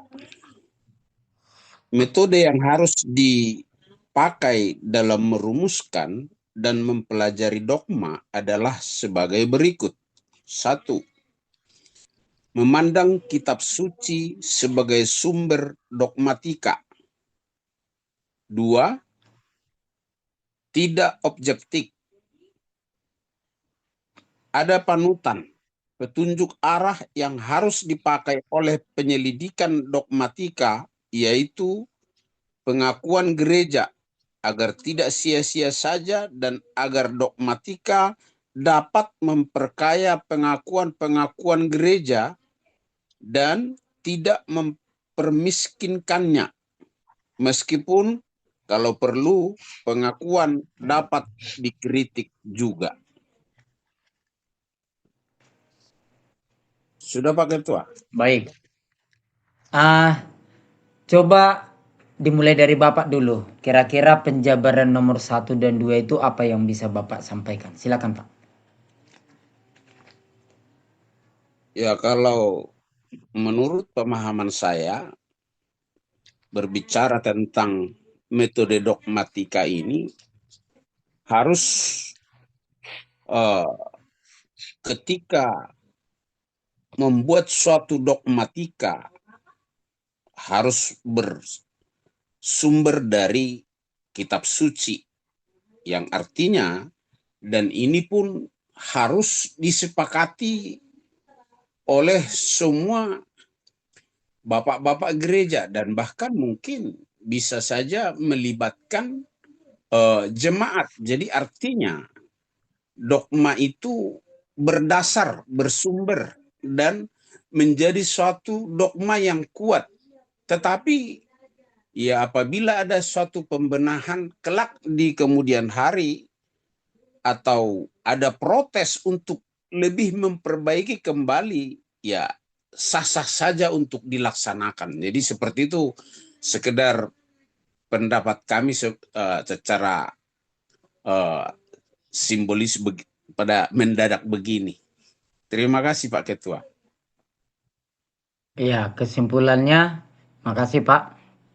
Menurut Pak Pendeta Masa Siregar, jadi dasar utamanya tetap kitab suci. Kadang perubahan pengajaran, peraturan gereja, atau mungkin pada saat rapat majelis atau para bapak-bapak gereja, pemimpin-pemimpin gereja, mungkin ada perwakilan jemaat hadir. Artinya yang namanya dogma tetap bisa dirubah, tetapi patronnya, standarnya tetap harus firman Tuhan. Itu ya menurut Pak Pendeta Masa Siregar, dan memang harus begitu. Jadi bukan karena saya kutip dulu pepatah dalam bahasa Batak. Ai godang ai laut dosni roha dosi ben nasaut, kan begitu. Bahasa Inggris dari Tapanuli itu ya Pak Dr. Suleman. Artinya saya bahasa Indonesia kan, air laut itu kan air besar. Jadi artinya kalau sudah disepakati orang banyak, maka itulah menjadi sebuah kebenaran, kira-kira begitu. Jadi itu enggak tepat. Tapi dalam demokrasi iya, di luar tentang Tuhan. Untuk bermasyarakat itu bagus, pas gitu kan. Itu cocok dalam sosial. Tetapi dalam kehidupan bergereja tidak bisa karena demokrasi atau karena suara terbanyak. Contohnya di rapat itu ada 500 orang. Walaupun 100 orang yang menyuarakan kebenaran, 400 tidak menyuarakan kebenaran. Tidak menyuarakan kebenaran itu maksudnya mau membuat keputusan, tapi tidak terlalu merujuk kepada kitab suci atau firman Tuhan. Maka seharusnya yang 100 orang itu harus bisa menang. Nah, itulah dia arti nomor 1. Memandang kitab suci sebagai sumber dogmatika. Maka bagaimana supaya dalam sebuah sinode, sinodenya Pak Pendeta Masa kan bulan 7 ini sinode besar ya. Mubes besar, musyawarah besar. Karena sekalian pemilihan pengurus pusat. Jadi kalau kami nanti 2027 sinode kami. Beberapa sinode lain mungkin ada yang sudah baru, ada yang masih mau mubes atau musyawarah nasional atau musyawarah besar. Bagaimana supaya kita bukan demokrasi murni dalam pengambilan keputusan, karena itu menyangkut kepada keputusan. Mempertahankan nomor 1, memandang kitab suci sebagai sumber dogmatika, dan nomor 2 ini tadi adalah seperti contoh tadi, 100 orang pemimpin gereja, 400 orang itu sebagian pemimpin gereja, sebagian perwakilan jemaat atau perwakilan bidang-bidang atau komisi atau biro. Maka supaya 100 itu bisa menang, maka diperlukan kapasitas si pemimpin yang 100 tadi. Maka ketika dia menyampaikan gagasannya, maka para peserta lain akan bisa mendengar. Karena apa? Karena memang hidupnya atau pandangannya atau pendapatnya murni firman Tuhan, tidak ada maksud yang lain untuk kepentingan pribadi kelompok gitu kan. Tapi kapan para pemimpin gereja, bapak-bapak gereja kadang mau membuat pendapat, tapi karena ada kepentingan pribadi atau kelompok, ya disitulah maka bisa muncul dogmatika gereja nanti yang bukan lagi firman Tuhan sebagai sumber utama. Jadi itu dia. Dan saya percaya di dalam setiap gereja, terlepas kadang ada 1-2 yang punya hal-hal tertentu, keinginan tertentu, tetapi Tuhan pasti sudah menggerakkan atau mempersiapkan pemimpin-pemimpin gereja yang mau tetap mempertahankan firman Tuhan sebagai sumber pengajaran atau dogmatika di setiap gereja-gereja yang ada. Dan itu makanya setiap gereja bisa terus berkembang, bertambah, bisa terus berjalan. Kadang walaupun ada tantangan, ada duri di dalam sebuah lembaga gereja, sedikit terjadi mungkin semacam perselisihan dan lain sebagainya. Tapi kadang Tuhan izinkan itu untuk memurnikan setiap orang atau setiap hamba Tuhan. Jadi Bapak Ibu Saudara, yang disampaikan Pak Amasa, betul ya. Apakah ada yang mau menyampaikan pendapatnya yang lain? Silakan. Tentang nomor 1 dan 2. Kalau tidak ada, biar kita lanjut ke nomor 3. Karena 1, 2 ini sudah jelas lah.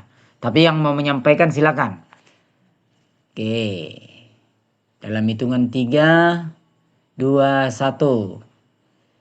Aman lah ya untuk nomor 1, 2. Ini kita coba lanjut. Nomor 3. Orang yang mengerjakan juga harus dipandang penting. Dengan singkat harus dinyatakan bahwa orang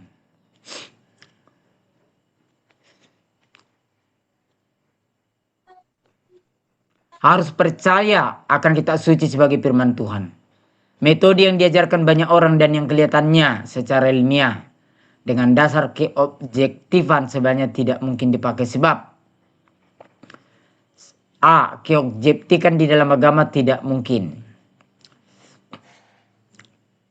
Ini kan keobjektifan ini maksudnya lebih di luar, bicara tentang di luar agama, contohnya secara dunia gitu. Kita tidak dapat berdiri di luar segala agama kemudian menyelidiki agama itu. Orang yang tidak percaya tidak dapat membicarakan kepercayaan. Jadi bagian B ini, Orang yang tidak percaya artinya hanya orang yang percaya, sekumpulan orang percaya yang bisa berbicara tentang hal-hal dogma. Jadi hanya orang, contohnya gereja, hanya orang dalam gereja itu, para pemimpin gereja itu yang bisa membicarakan tentang lembaga gereja itu. Gak mungkin sinode lain mengurus sinode B. Kira-kira begitu dia. Jadi artinya bicara tentang kekristenan, maka segala dogma harusnya hanya orang Kristen yang bicara dogma. Jadi jangan kita sinkritisme, mencampur baurkan pengajaran yang lain, ya kan? Nah, karena di luar sana ada juga hal yang baik, tapi menurut iman yang lain. Saya ambil dulu contoh. Agama yang dimulai dari B. Gak usah saya sebut ya. Di Indonesia ada 6 agama, betul ya? Di Indonesia ada 6 agama. Ada satu agama yang awalan hurufnya B. Sudah tahu lah ya? Ya, maksudnya supaya saya nggak sebut. Agama B itu, tiba-tiba saya lihat di YouTube, ada seperti menyanyi Kristen.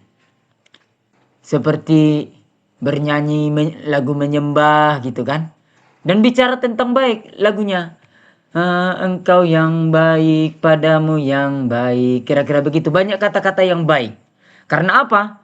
Karena yang mereka percayai dan pengajaran mereka adalah yang suka berbicara tentang kebaikan. Baik kepada lingkungan, baik kepada pohon, baik kepada sungai, laut, katanya begitu kan. Lalu saya lihat. Luar biasa juga. Bicara secara dunianya ya. Lagunya teduh, sejuk. Ada juga seperti pola-pola menyembahnya, tapi menyembah kepada Tuhannya, dewanya. Apakah kita bisa memasukkan itu? Yang nggak bisa. Karena segala yang baik belum tentu yang berasal dari Bapa, belum tentu baik. Yang baik belum tentu benar, tetapi kebenaran itu sudah pasti baik. Makanya firman Tuhan berkata, tidak ada hukum yang menentang itu. Tentang buah roh. Jenis-jenis buah roh. Apakah ada yang menentang tentang buah roh? Enggak ada. Karena diajarkan mengasihi, mengampuni, sabar. Tidak ada hukum yang menentang itu. Hukum pemerintah, hukum tentang hukum dunia, hukum apapun. Berarti memang standarnya firman Tuhan lebih tinggi sebenarnya.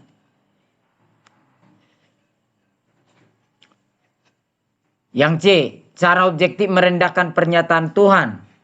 Sebab menjadikan pernyataan ini relatif. Dengan demikian kesimpulan ditarik bahwa orang yang mempelajari dogmatika itu harus orang yang percaya akan kitab suci sebagai firman Tuhan. Jadi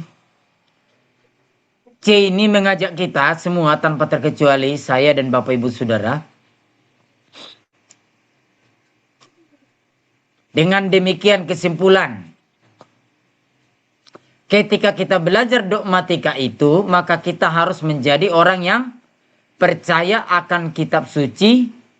Itu adalah firman Tuhan, wajib hukumnya.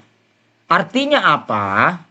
Supaya ketika kita diperhadapkan dengan kebenaran yang di luar sana, yang pada umumnya adalah hal yang baik, tidak menjadikan itu sebagai kebenaran, tetapi firman Tuhanlah satu-satunya kebenaran.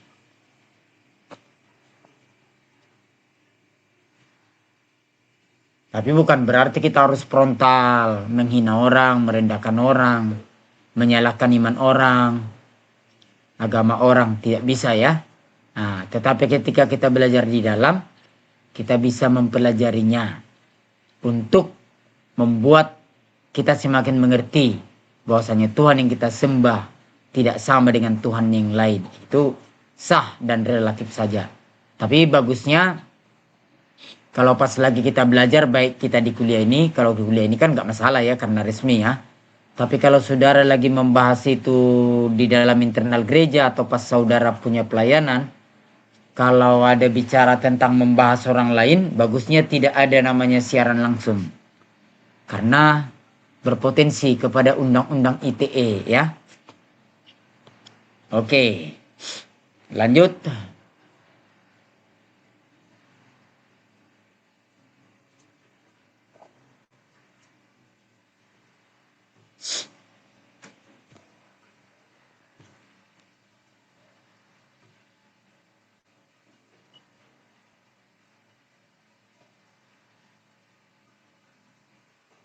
Ada namanya nanti 4 judul ini.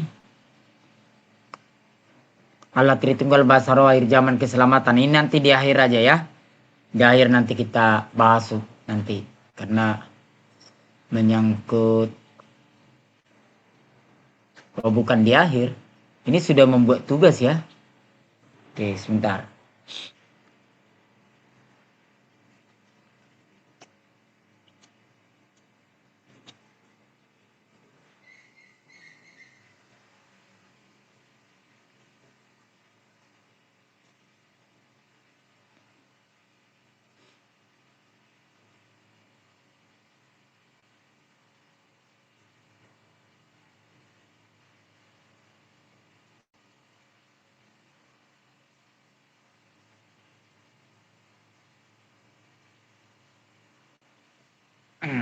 Ntar ya Bapak Ibu.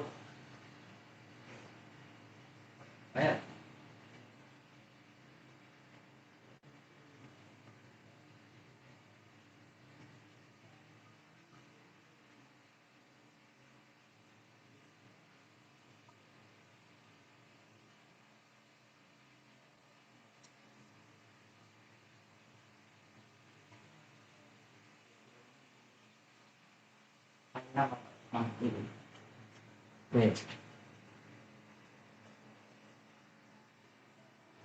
Nah, Bapak Ibu tolong perhatikan. Ini nanti diganti ya emailnya. Ya, nanti Bapak Ibu sebentar ini akan di apa ya? Ini nanti jadi email saya atau nanti nomor WA saya. Oke, ini nama dosen pengajar sebelumnya ya. Nah. Jadi Bapak Ibu nanti membuat apa namanya? Paper 3 sampai 5 halaman, minimal 3 halaman. Ya, ini sambil diedit ya. Oke. Bapak Ibu bisa pilih Allah Tritunggal atau Bahasa Roh atau Akhir Zaman atau Keselamatan topiknya.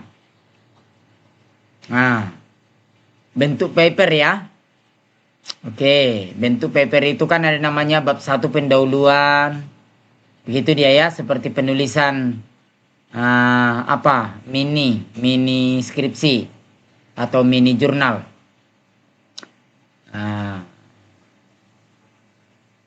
Oke, nanti Bapak Ibu bisa pilih. Contohnya, Pak Dr. Sulaiman mau pilih mana nih judulnya untuk membuat paper dari 4 judul? Pak Amasa atau Bapak Ibu yang lain? Keselamatan Iya, Pak. Jadi minggu.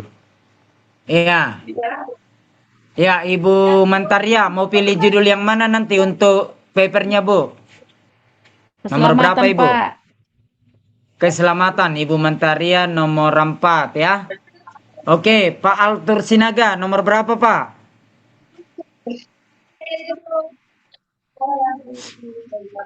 Ya, jadi Pak seperti ini Amasa. sama Pak, mau ke keselamatan Pak. Oh iya, Pak Altur Sinaga sama dengan Ibu Mantaria nomor 4 keselamatan. Pak Amasa Siregar nomor berapa, Pak?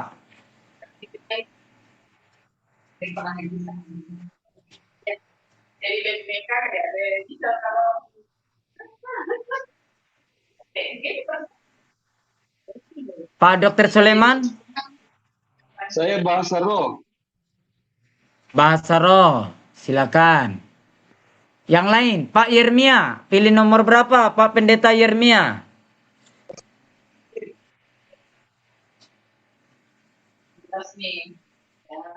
Ruth Dianatola, Day Friendly, Pak Nasodeli, Ibu Pendeta Tiuranita Marlinda Sihombing. 0812 5183 5 9642. Oke. Yang minggu jadi minggu. Atau kalau enggak hapus saja. Buat aja 2 minggu. Tugasnya 2 minggu cukup waktunya ya. Supaya sebelum libur. Deadline. Oke. Diusahakan, Pak. Pak, Oke, saya mau nanya, Pak. diusahakan. Ya, silakan. Effendi Timothy, Pak.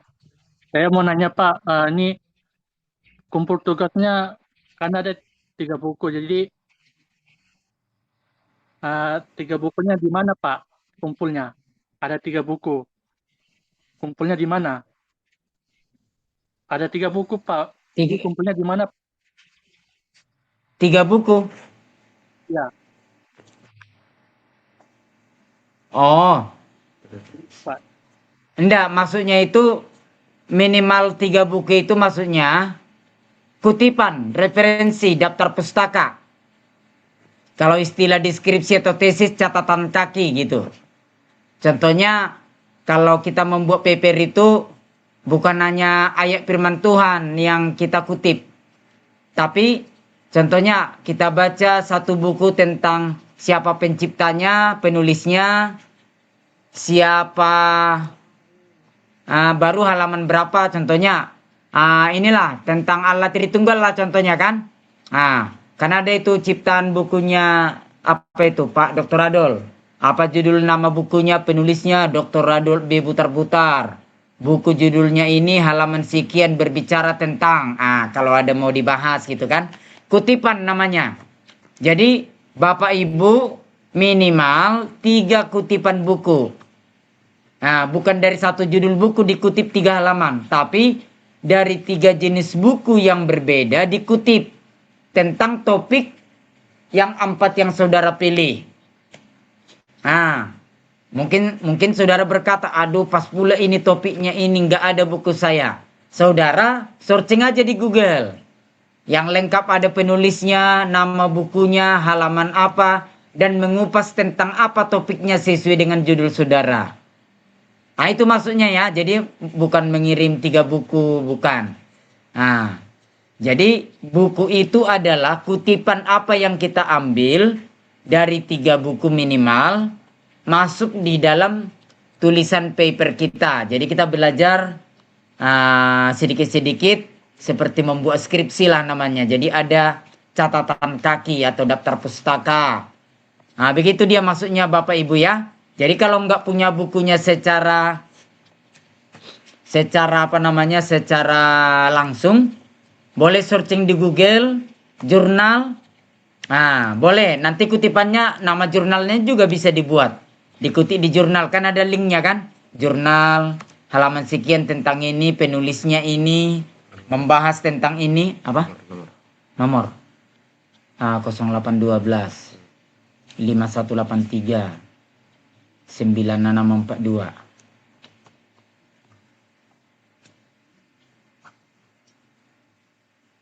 Iya. Ya, sudah dirubah ya. Jadi nama saya sebelumnya nama dosen yang lama ya. W atau G. Oke. Ada pertanyaan? Sudah ini ya, apalagi Pak Yermia yang baru membuat tesis 100 halaman lebih. 50 referensi bukunya. Di tesis kemarin ya. Mendapatkan nilai A-, 88. Jadi nanti Bapak Ibu yang lain pelan-pelan sambil belajar. Karena nanti membuat skripsi itu atau tesis, semua tulisan kita itu wajib ada namanya catatan kaki atau daftar pustaka dari, kalau S1 dia 30 buku minimal. Kalau S2 50 buku. Kalau doktor 100 buku. Selain 100 buku nanti pengertiannya harus lebih luas dibanding S1 S2. Ya, kalau ada yang berminat nomor 1 Allah Tritunggal, membutuhkan buku Allah Tritunggal, bisa hubungi Pak Dr. Adol atau bisa hubungi saya. Saudara bisa membeli bukunya ya. Harga bukunya 125.000. Selain ongkir lah ya. Nah, kalau mau yang pakai buku Allah Tritunggal, maksudnya yang mau nomor 1. 5183 9642. Tapi kalau saudara yang nggak mau, artinya nggak mikir bukunya nanti nyampe berapa minggu, yang nggak mau mikir uang keluar dulu karena uang pas-pasan, saya sarankan saudara searching aja di Google, lihat di Google, kutip aja nanti apakah dari jurnal atau dari penulis buku yang saudara cari sesuai dengan judul saudara. Jadi cuma daftar pustaka atau catatan kaki itu 3 saja, 3 dari 3 buku atau 3 penulis buku. Nah, bisa ya Bapak Ibu? Oke, pelan-pelan pasti bisa. Silakan nanti dipilih judulnya. Ini tugas ini nanti tidak berlaku kepada 9 calon wisudawan. Karena tidak lagi masuk nilai mata kuliah ini ke 9 orang ya. Pak Agustinus Ranu, Pak Yermiati Roan, Rudiana Tola, siapa lagi? Ibu Neti, Api Bendon Sarira, Richard Lim Nathanael, Stepianto, Kapario, C. Patulak. C. Kapario Patulak namanya ya. Oke. Untuk 9 calon wisudawan tidak perlu lagi mengerjakan tugas ini. Jadi di luar yang 9 calon wisudawan 4 Juli 2026 di Bekasi, tidak perlu mengerjakannya ini. Ini selain untuk yang 9 nama. Ya Bapak Ibu. Oke. Jadi yang 9 nama bebas tugas, yang lain nanti diharapkan bisa mengerjakan. Karena nanti saudara akan belajar nanti pelan-pelan untuk mencoba membuat mini skripsi. Terhitung Agustus nanti saya akan masukkan lebih awal mata kuliah metodologi penelitian. Ada 2 nanti dosen pengajarnya, nanti saya coba tekan. Itu nanti ada 2 jenis mata kuliahnya. Bisa nanti Pak Dr. Peter Palungan dan nanti Ibu Dr. Ana Serikaningsi. Akan lebih awal mengajari kita nanti untuk persiapan metodologi penelitian mata kuliah S1 dan S2. Untuk penulisan metodologi penelitian S1, S2 termasuk yang S3 ya. Supaya lebih awal nanti kita mengerti, sehingga nanti bukan pas mau tamat baru kita nanti kalang kabut atau buta nanti ya penulisannya, sehingga lebih awal nanti kita. Baik. Yang pasti kalau kita bicara skripsi, tesis, disertasi nggak usah takut duluan. Tidak ada yang tidak bisa, buktinya sahabat-sahabat kita yang 9 orang, 1 S2, 8 yang S1, bisa melewati ujian tesis dan skripsi hari Sabtu lalu. Semuanya berjalan dengan baik dan puji Tuhan. Semuanya nilai A. Nilai A dan 1 A minus. A minus itu yang tertinggi ya. Di bawah A positif, A plus, A minus. Jadi 1 A minus, yang lainnya A. Semuanya bisa berjalan dengan baik walaupun pasti ada keterbatasan dan perbaikan-perbaikan karya ilmiah, skripsi dan tesis mereka. Jadi saudara yang mau nanti penulisan untuk penamatan tahun depan, jadi punya waktu nanti untuk boleh mempersiapkan ya. Baik. Apakah ada pertanyaan untuk tugas ini? Karena mata kuliah ini agak sedikit saya percepat karena kita sudah mana tahu nanti saya dengan Pak Dr. Peter nanti jadi berangkat untuk ke Bekasi, apakah saya jadi ikut kalau nanti saya fit, sehat, atau nanti hanya Pak Dr. Peter. Jadi mewanti-wanti itu saya selesaikan mata kuliah saya pada malam hari ini. Nanti pengembangan mata kuliah ini kita akan belajar, nanti ada namanya mata kuliah bibliologi, demonologi gitu dia ya, apologetika, hermeneutika, baru homiletik, ilmu berkhotbah, baru ada namanya nanti bahasa Ibrani Yunani, dan nanti terhitung semester baru juga nanti Bapak Ibu akan mulai nanti masuk beberapa dosen dari STTK Taurus Pusat Jakarta mengajar kita. Nanti saya akan padukan jadwalnya. Kapan nanti yang dari Jakarta, dari Bekasi maksudnya dosen dari STTK Taurus mengajar, selain dari dosen kita yang ada di Kaltara. Nah ya, jadi nanti kita akan aturkan sebaik mungkin. Demikian mungkin. Dan untuk pengetikannya Bapak Ibu Saudara ada dua jalan. Yang pertama, saudara bisa mengetik paper ini pertama lewat laptop. Yang kedua, mana tahu nggak ada laptop atau jauh untuk ngeprint, nitip ngetik atau apa gitu kan dari tempat saudara. Saya juga pernah membuat tulisan panjang melalui chat WA. Jadi caranya saudara membuatnya jangan putus. Contohnya, kalau saudara seorang istri, ya, saudara mengirim ke WA suami saudara, atau sebaliknya, atau ke WA anak. Saudara ketik, nggak putus-putus dia. Kalau nanggung ya biarin aja gitu, jadi draft gitu kan. Jadi saudara tulis, jadi di WA itu kan bisa panjang, sepanjang-panjangnya saudara tulis selama memori HP saudara di WA saudara itu bisa cukup. Jadi saudara tulis dulu konsep tulisan saudara di WA, baru nanti dikonversi. Dikonversi saudara download nanti rider apa namanya itu. Contohnya format mengubah konversi gitu kan. Bisa ke Word supaya saudara bisa mengedit jarak, spasi, atau saudara rubah konversi, mengubah jadi PDF, jadi dokumen.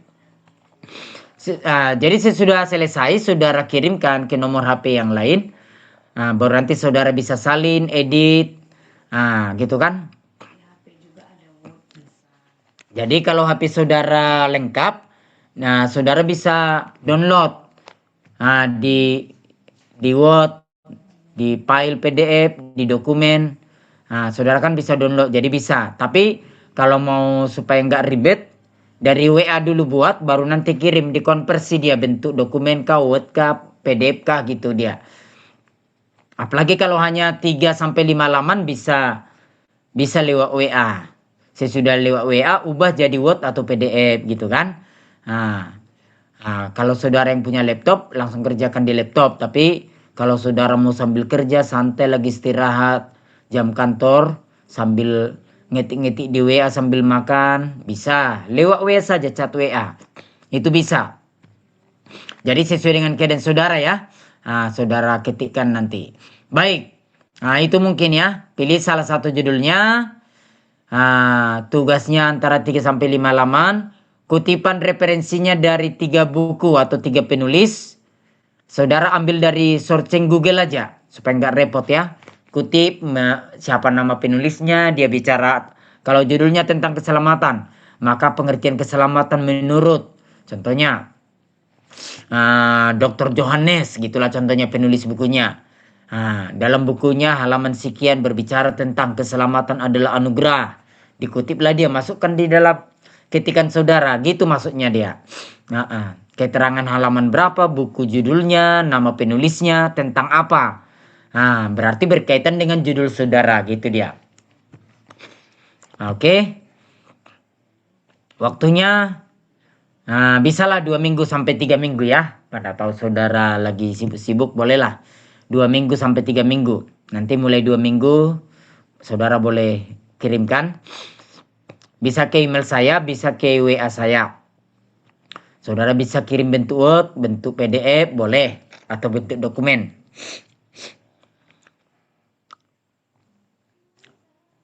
Kalau HP saudara nggak sanggup lagi mendownload file PDF, Word, Yang saudara tulis di WA saudara itu aja kirimkan, nanti saya konversi jadi Word atau PDF lalu saya nanti ubah.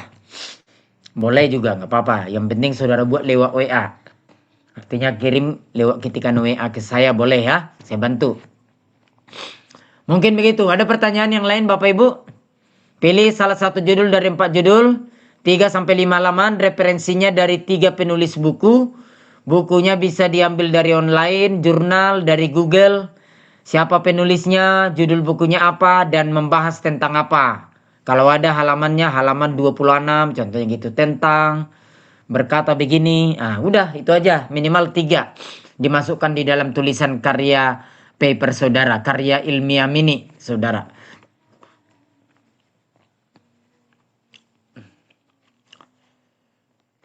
Oke. Sisa 1 menit, biar kita berdoa. Baik, kalau tidak ada lagi, Ibu Sidina sudah jelas ya dengar ya. Pak Naso, Ibu Tiuranita tidak usah lagi karena sudah calon wisudawan ya. Samuel, Pak Yermia tidak lagi. Ya, Ibu Eti masih, yang lain ya. Siapa lagi? Dave, Dave masih buat nanti tugasnya.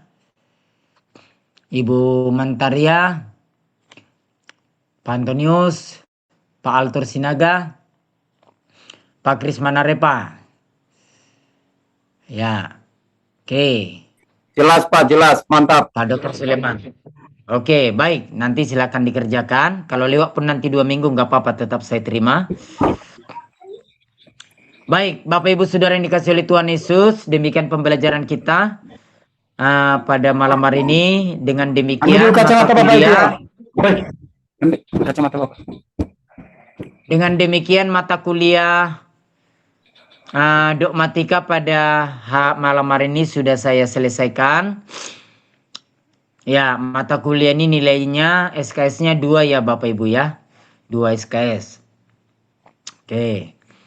Oke, Tuhan berkati. Dan usahakan ya supaya nanti saudara yang ikut kuliah mengerjakan tugas, nanti saudara bisa dapat full 2 SKS ya. Baik, demikian mungkin yang bisa saya sampaikan sebelum kita berputus sebentar.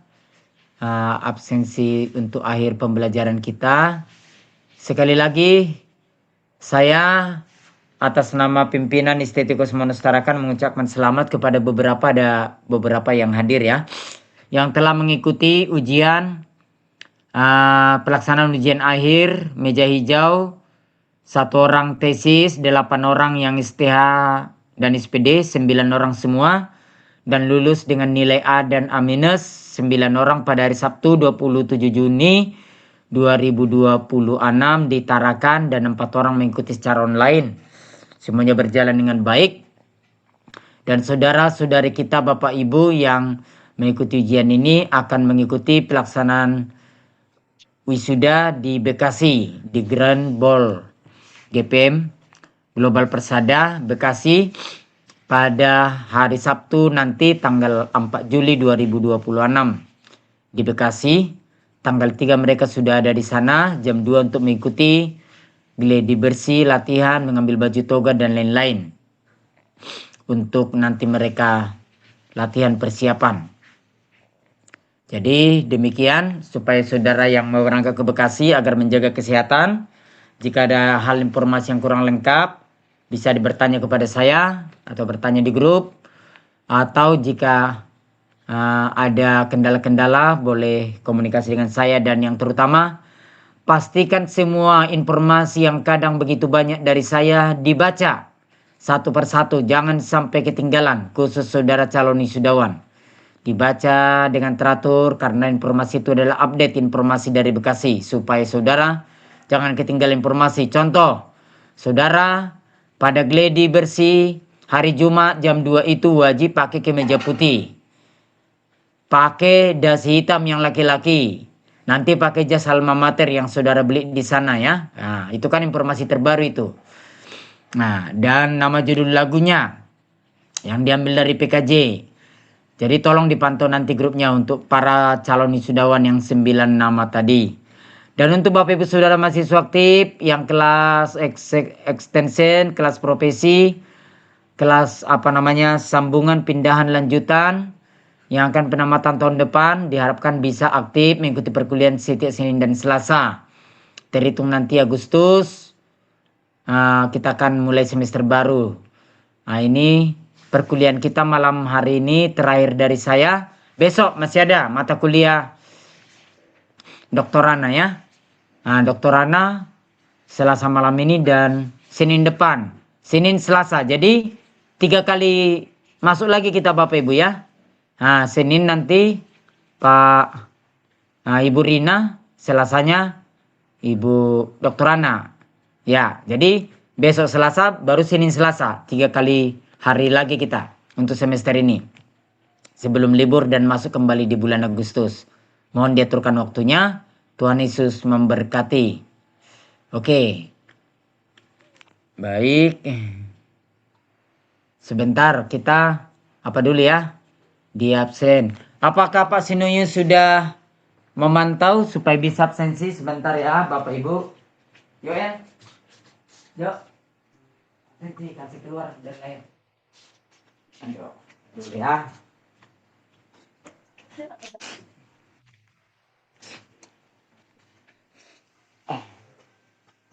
Selain diabsensi Pak Sinuyu akan diabsensi dari Tarakan juga ya oleh staf kita Yoel juga nih. Pak Sinuyu nanti silakan diabsen. Dari sini juga diabsen. Yang bisa buka video silakan karena mau diabsen Bapak Ibu.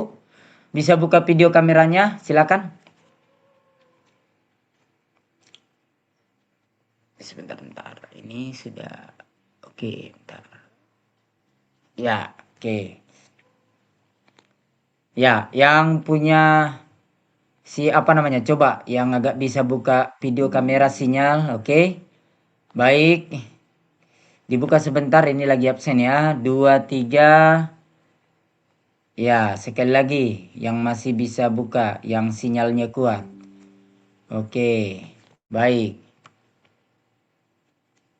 Oke. Ya, sudah ada lagi yang menyusul membuka? Kalau sudah oke, baik, cukuplah ya karena sudah jelas namanya. Terima kasih atas partisipasi keaktifan Bapak Ibu Saudara dalam pembelajaran dan perkuliahan kita. Sekali lagi saya umumkan, kita masih bertemu kuliah besok malam Dr. Rana, Senin Selasa depan ya, Dr. Rana dan Ibu Rina. Oke, dan kita akan bertemu nanti di Agustus, lanjutan sekali lagi. Baik, kita akan mengakhiri pertemuan kita pada malam hari ini. Pak Nasodeli dari Nias, Sumatera Utara. Silakan berdoa, Pak. Jika sinyalnya bisa. Silakan. Boleh. Oke, mari kita bersatu dalam doa. Bapa di dalam nama Yesus, terima kasih. Sangat luar biasa karyamu bagi kami Tuhan, sehingga kami bisa Zoom untuk mata kuliah pada hari ini. Terpujilah namamu ya Tuhan, apa yang kami Tuhan terima pengajaran firman-Mu pada hari ini lewat dosen kami Bapak Manurung Tuhan. Terpujilah namamu semuanya kami ya Tuhan, mahasiswa Tuhan, mahasiswa di tempat pada Zoom ini. Mari kau berkati kami semua supaya mata pelajarannya dapat kami mempraktekannya di dalam pelayanan kami dan menjadi saluran berkat-Mu bagi kami semua ya Tuhan. Terima kasih, kau berkati semuanya Tuhan, rekan-rekan hamba-hamba-Mu yang hamba-hamba pada saat ini, supaya kami semakin menyala Tuhan Yesus untuk melayani Tuhan. Dan kau berkati juga Tuhan Yesus dosen kami yang mengajar kami pada hari ini ya Tuhan, malam ini. Kau berkati Bapak Manurung Tuhan Yesus, urapan baru menjadi miliknya, kesehatan baru menjadi miliknya, umur panjang menjadi milik dosen kami ya Tuhan. Terima kasih Tuhan, semuanya Tuhan dari awal sampai selesainya Tuhan. Oh, mata kuliah pada hari ini, nama Tuhan dipermuliakan. Terima kasih Tuhan, terpujilah namamu. Dan kami akhiri dan kami tutup pada saat ini. Di dalam nama Yesus, setan roh jahat, bahasa engkau bersama kami, penyakit kelemahan, kegagalan, sehingga kami ke nama Yesus. Demi nama Yesus. darah Yesus mengenai kami semua. Haleluya.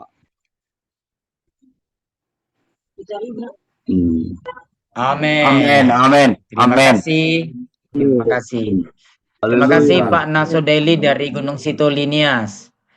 Pak Terima Krismana kasih, Pak. Repa, Ibu Tiuranita, Pak Altur Sinaga, Terima kasih Pak Pak Ketua. Yermia Tiroan, Terima kasih, Pak Pak. Tapuk Bolon, Terima kasih, Saudara Pak. Terima kasih, Samuel, Terima kasih Pak dosen. iya Ibu Mantaria, Haleluya Pak. Terima kasih. ya, Pak Antonius, Ibu Epti, Saudara Dape, Samuel, Dr. Suleman. Oke, Tuhan berkati. Tuhan Baik. berkati Pak Ketua, Pak dosen. Pak. Ya, yang mau keluar duluan boleh. Oke, silakan ya. Tuhan berkati, sampai bertemu besok ya Bapak Ibu mata kuliah Dr. Rana ya. Tuhan berkati. Ya, malam ya. Tuhan berkati Pak, Tuhan berkati semua.